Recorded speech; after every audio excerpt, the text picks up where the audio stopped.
So if you told me as a young Marine stationed in Havana that I was going to change my career several different times before I got to a point where I was coordinating and programming physical security at embassies worldwide, I would have never believed you. So I'm going to share today some of the steps that I took to be able to take the next step in career progression and find something that I really wanted to do and I was happy doing. But to get to there, I did have to go through several different iterations of finding that perfect job. So my name is Francisco Ramos, over the last 25 years, I've been with the federal government, be it in the Marine Corps and other different agencies. And one thing that I've always done is try to find something that suits me perfectly and something that I'd be happy doing. In doing so, I've had to make some difficult decisions on leaving previous careers to find something that would make me happy. And I think that by doing so, using these methods, you'll be able to find something that will make you happy and that you're going to be comfortable with. From the Marines to the FBI and now to Diplomatic Security Service, these are the things that I've done over my career to find where I want to be in life. Knowing where you want to go is essential to being able to program your career path or your career trajectory the right way. So if you're just starting out or at any point in your career, these tips might be helpful for you. The one thing that I will caveat is that any sort of movement in your career, be it promotions or progression or different agencies or different walks of life, you always have to have a plan and just don't do things off the cuff. I started my career while I was still in college with a couple of friends. I put together a company in IT, and we were doing that while in college after graduating until about 2001. That's when 9/11 hit. And for me, it was a little bit of a moment where I realized that I needed something different. Even though I loved the career that I was in, I was really good at it, I just wasn't happy doing it. So 9/11 happened, and it was kind of that impetus for me to join the Marine Corps. So in November of 2001, I joined the Marine Corps, went to Parris Island. Then after that, I was posted to Camp Schwab in Okinawa. And so one thing I realized is that I was not comfortable with a 19-year-old sergeant barking orders at me, even though there were an E5 and I was just an E3 at the time. I wasn't very happy doing that. I was already 25, so I joined the Marine Corps late in life. So while in Okinawa, I decided that being at the shop wasn't going to be the thing for me.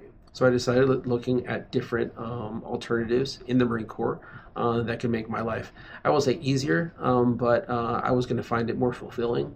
And in that, I joined an MSG seminar. The MSG seminar is a Marine Security Guard seminar, and it talked about all the ways that the recruiting phases would work, and then ultimately what sort of job it was. You go to a special school in Quantico, Virginia, and then from there it's about 2 to 3 months academic training through physical fitness training and through a myriad of different specialty courses, which will brief you and get you up to speed on the physical systems that we have at the U.S. embassies and U.S. consulates worldwide.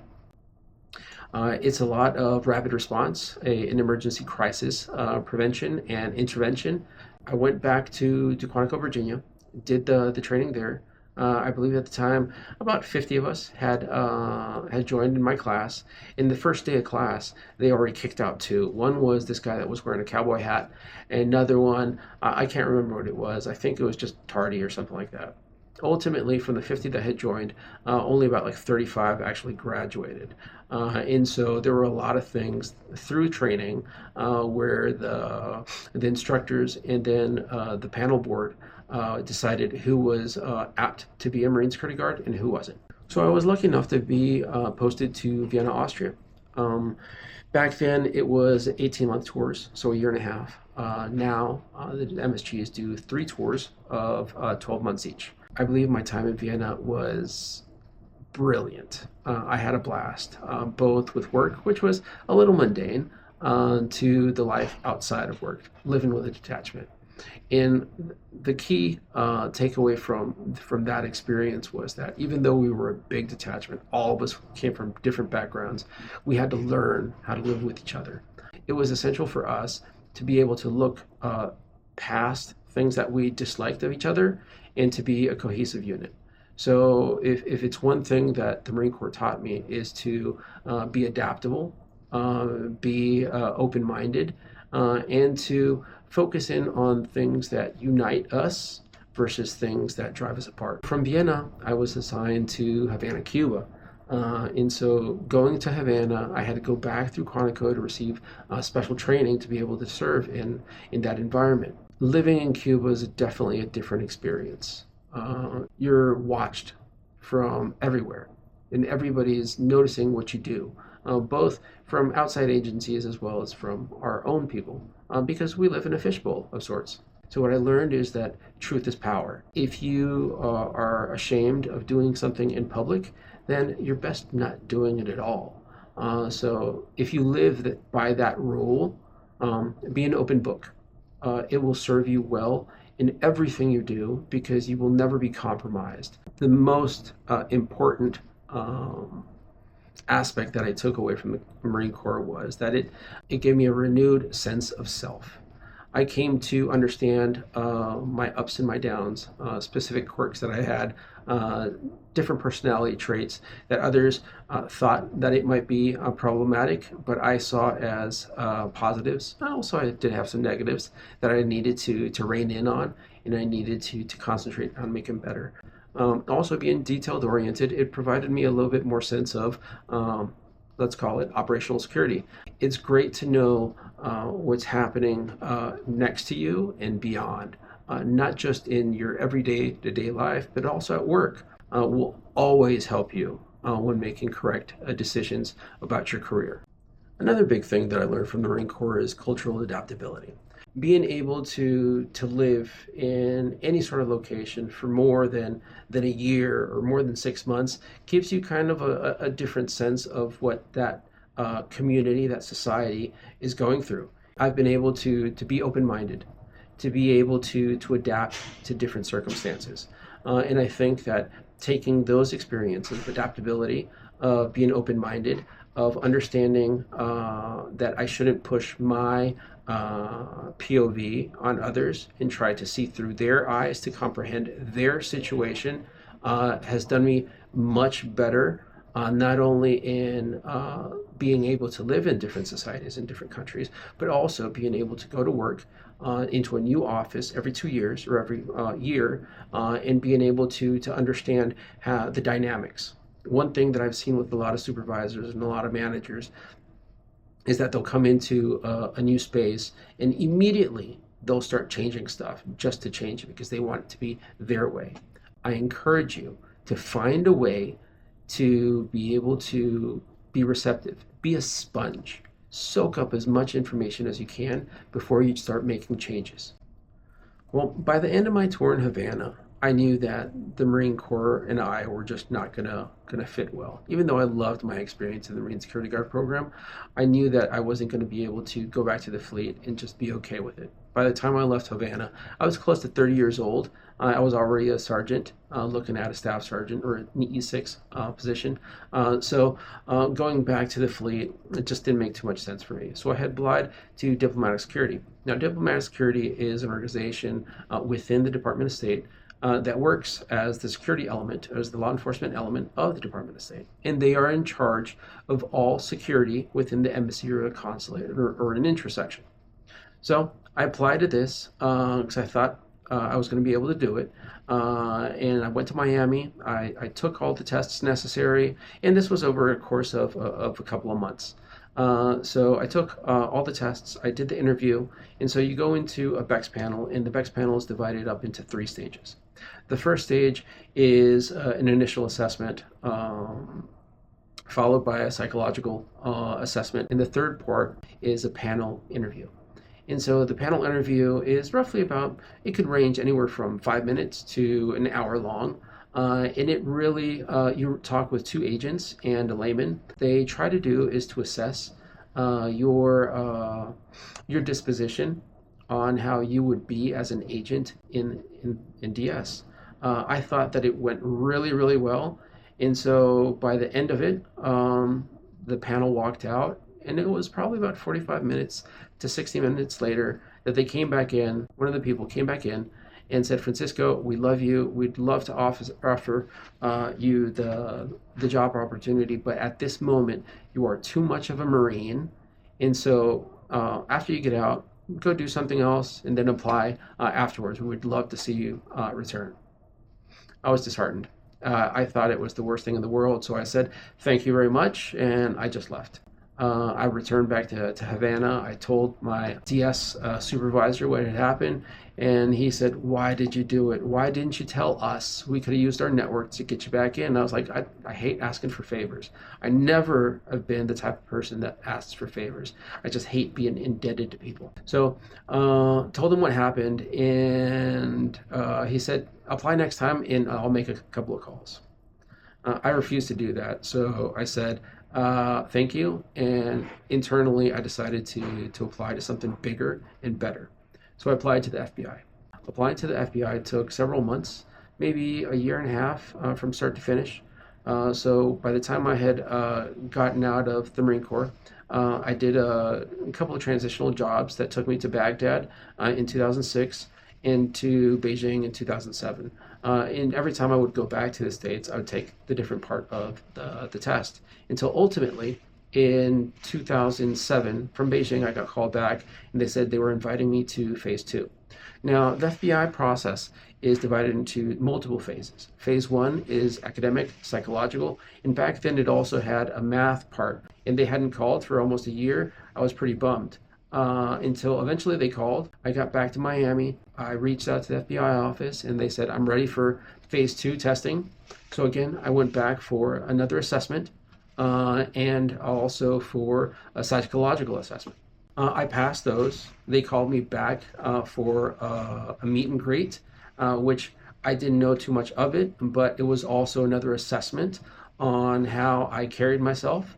Well, I was able to speak with others. They called me back for a physical fitness test, and it was the physical fitness test, a little bit modified from what we ran at the academy in Quantico. I passed that, and they asked me at that point if I wanted to do a couple of other exercises, which would make me qualified to be in the TRP program, Tactical Recruiting Program back in the day.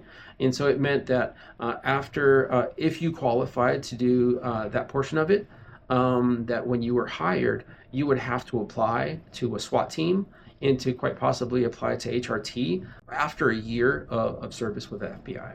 So I went ahead and applied to that, and I was able to pass those tests and got hired on through the TRP program, but also through the educational and professional program, which was cyber. I had to schedule medical tests and also a polygraph, which I won't get into. But I was able to pass everything, and I reported to new agent class in 2007, the middle of 2007. Again, being adaptable to the situation and just listening to what's happening, extremely fundamental for anything that you do. So after the academy completed, I was assigned to the Honolulu field office in Hawaii. It was heaven. I mean, I was riding high on the waves, no pun intended, but eventually it did come crashing down. Hawaii was different. Everything that was appealing to Hawaii, the beaches, the weather, the food, the tiki bars and everything. But living in Hawaii was a little bit of an eye-opening experience. More than anything, it's discrimination for not being an islander, for not being from Hawaii. But once you get past that, things started to get a little bit better.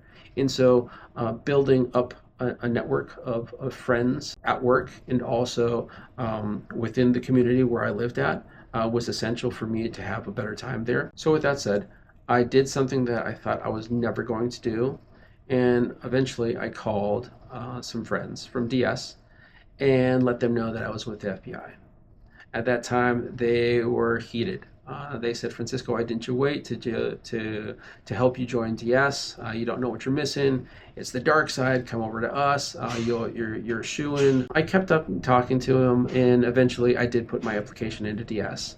I went there to the federal building. I spoke to the contact that I needed to talk to and let him know that my friend had sent me. Everything was super simple. That is the power of a network. I learned very quickly that in this world, you can't do everything by yourself. Even though you think you can, even though you want to be able to do everything you can do by yourself, that's not the most practical way of doing things. If you have a network, use it. If you don't have a network, start to develop it. But when you develop a network, make sure that the network you're developing is something that's going to help you. Whenever you can, try to expand that network, even if it is not talking about work, but talking about shared interests, shared hobbies. Do so, because that's going to help you out. I eventually switched to DS, and now I've been with DS for about 15 years. But there's not a day that goes by that I don't think back on my career choices and think about the excellent times that I had with the FBI. What my life could have been like if I just followed that path. When you are taking these career decisions, sometimes you get to a point where the career decision is lateral versus moving up. And in this case, I do think that that switch was a lateral switch. I wanted to be able to continue traveling abroad. I wanted to experience new things. And so I think that the outside lifestyle was much more important to me.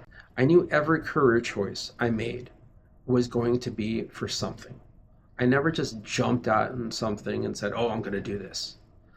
I always knew what the eventual outcome could be, and that's why I did it. But when it does come to your career, kind of have an idea where you want to go with it. I've enjoyed my career. I've really liked working the portfolios and programs that I have, because I really do think that what I do matters, and it matters for the people that I'm protecting. Now, looking back in my life, some tips that I could point out so that you could use in your journey, in your career progression. Number one, any job requires careful planning.